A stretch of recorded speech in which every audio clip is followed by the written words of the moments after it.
Assalamualaikum and good greetings. So today I'll be watching a video by FTD Speaks titled "The Quran is a Dead Book, Ahmad Deedat Reaction."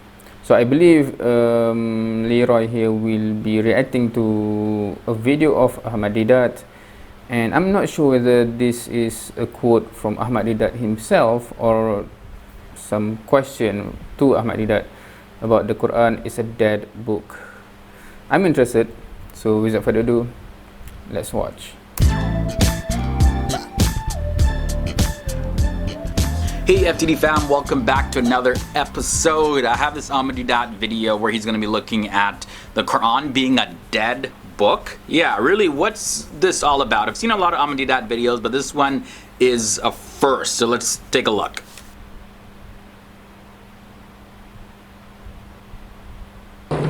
Mr. Deedat, I'd like to say to you that the Christian had no power to heal the sick.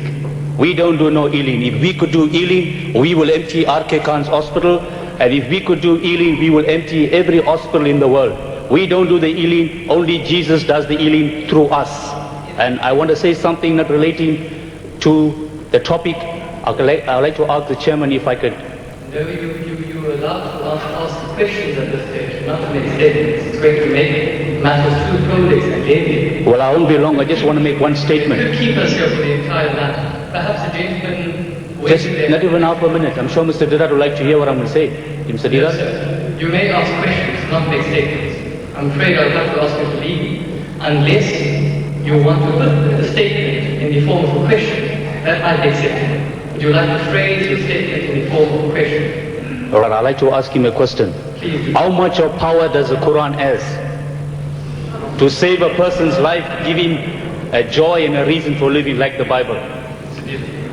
And just one more thing before you answer me, Mr. Deedat. The Quran has no power on earth to change a person's life.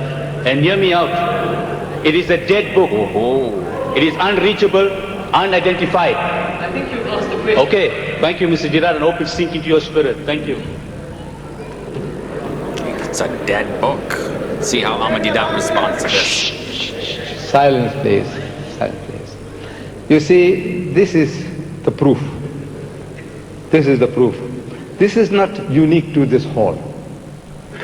I delivered the same talk in Johannesburg, and there were droves and droves of Christians, missionaries, and we allowed them 1 full hour for questioning, and there was not one question on what I had said. There is no Christian born who can contradict anything that I've said tonight. There isn't one born. Irrefutable evidence I have given you. Now you have to come and tell me that this chir was a flying saucer or it was a helicopter. Tell me, tell us, tell these people here. No, there isn't. This is what happens. Allah describes it to us in the Holy Quran. Sabal naqzifu bil haqqi al batil. When truth is hurled against falsehood, it knocks out its brains. No questions. I tell you, I guarantee there are no questions. So I assume this is post a debate or something, because he said that he already have presented all the proof, etc., but there's no question about that, but question about totally something else, and in this case about the power of healing, I guess. Now this is a lesson for the Muslims, that look, Allah has given you that power. I tell you, there isn't a Christian born who can answer what we have presented tonight. That this is not befitting the majesty of God, the language, the stories. I haven't come out with the whole. I just put them aside. I said, look, I'd rather give you a chance in case you said, look, this guy spoke for 2 hours and he's not giving us any chance. There's hardly any questioner. Look at this. There are droves and droves in Cape Town, droves and droves, and they set the words through the grapevine. Don't go and ask Deedat questions. You're going to make a fool of yourself. So they don't want to come forward. So you make charges. What has the Quran done? So look, Islam, through the Quran, through this one verse, it eliminated 4 major evils. One verse. I quote, Bismillahirrahmanirrahim. Ya ayyuhalladhina amanu. So, oh, you who believe. Innamal khamru, most certainly intoxicants, wal maisiru and gambling, wal ansabu and fortune telling, wal azlamu and idol worship. rizum min amri shaitan, are an abomination of Satan's handiwork. Fajtanibuhu la'allakum tuflihun. When this verse was revealed, wine barrels were emptied in the streets of Medina, never to be refilled. The most perfect, complete and lasting revolution in the history of mankind. One verse and the evil was abolished for good. No more idol worship, no more fortune telling, no more alcohol. This one verse created the biggest society of teetotalers in the world. The Muslims are the biggest society of people who don't imbibe alcohol. Look, this one verse did it. What are you talking about, dead book? This book with all your miracles, ask Sagat now with all his miracles. You worship him. I know my Indian Christian brethren.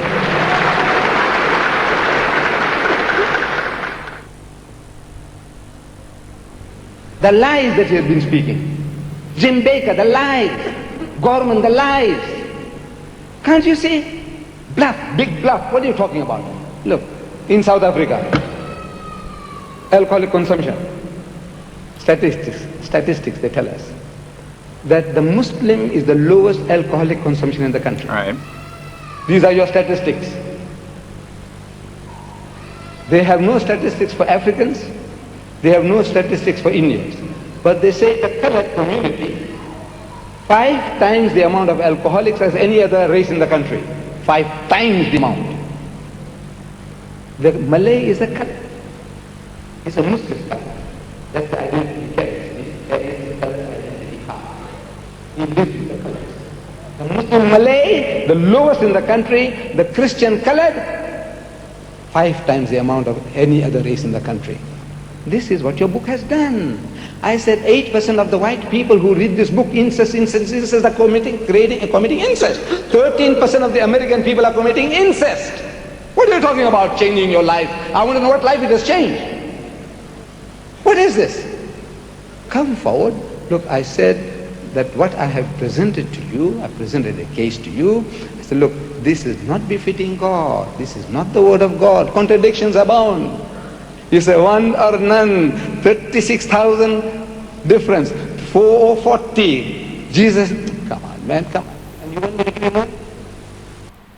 So, I guess he already presented about the Bible, why it can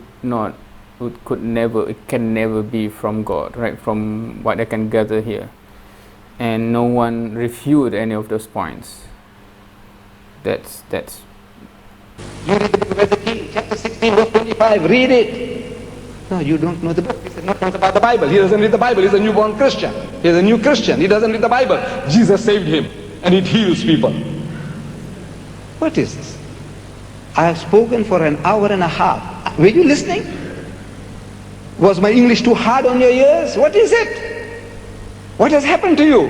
No, the Quran gave the answer. Brains is knocked out. Come forward. Let's see these brothers here if you have any question on the subject. Come, welcome. Okay, another questioner. All right. Oh, video's done.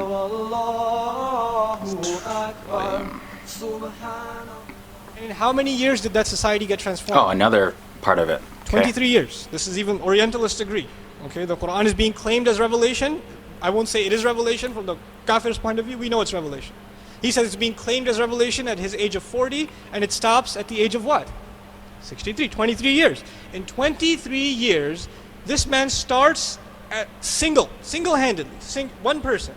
And by the end of these 23 years, what change have these words and this man, this speaker, this speech, and this style of speech, what have they influenced? You see, the way people eat, did it change? The way people sleep, did that change?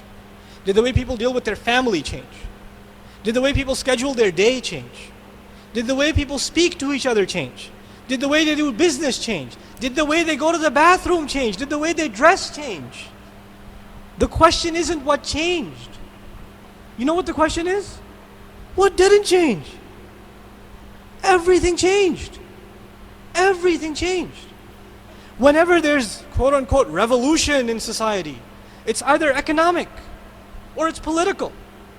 Right? There's a political change. There's an economic change. There's a military change. But the way people live on a day-to-day basis, that doesn't change. They don't change the way they deal with their families depending on the government changing or a new system coming into power. That's still the same. They're still the same person. But this change that the Quran brought, unparalleled in human history.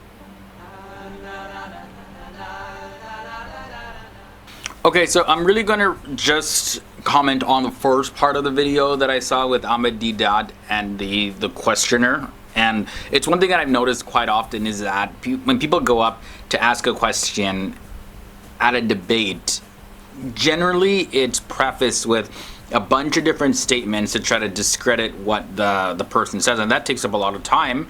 And by the time they get to their question, it's like, huh? Wait, that's your question? Or like, ask your question, where is it? And there's no question, it's just somebody trying to explain. You know, that's not the format of a debate.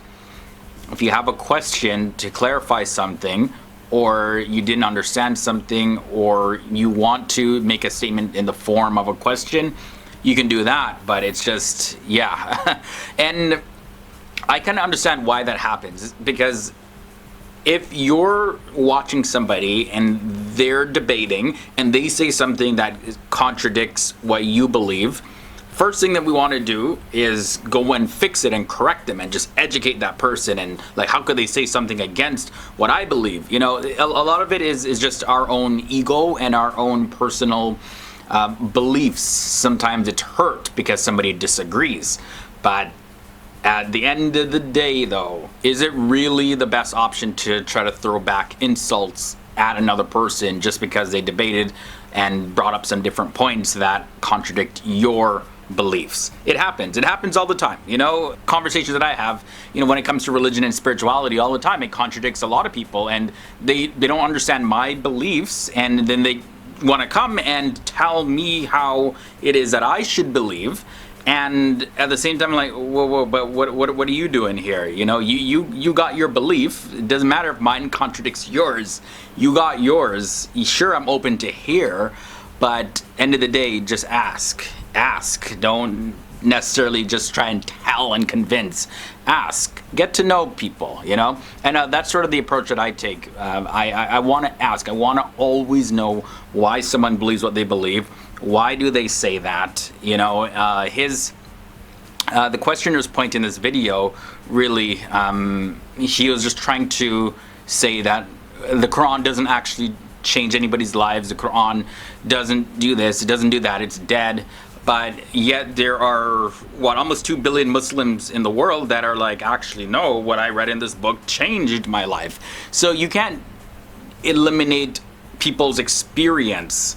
Just like, and it would be the other way too. If someone says, oh, well, the Bible doesn't change lives, but there are over 2 billion Christians, I would be like, actually, what I read in the Bible, what I learned, changed my life. So that's really the experience that you're looking at. You can't speak against somebody else's experience because you actually don't know how they felt and how their brain processed what they read.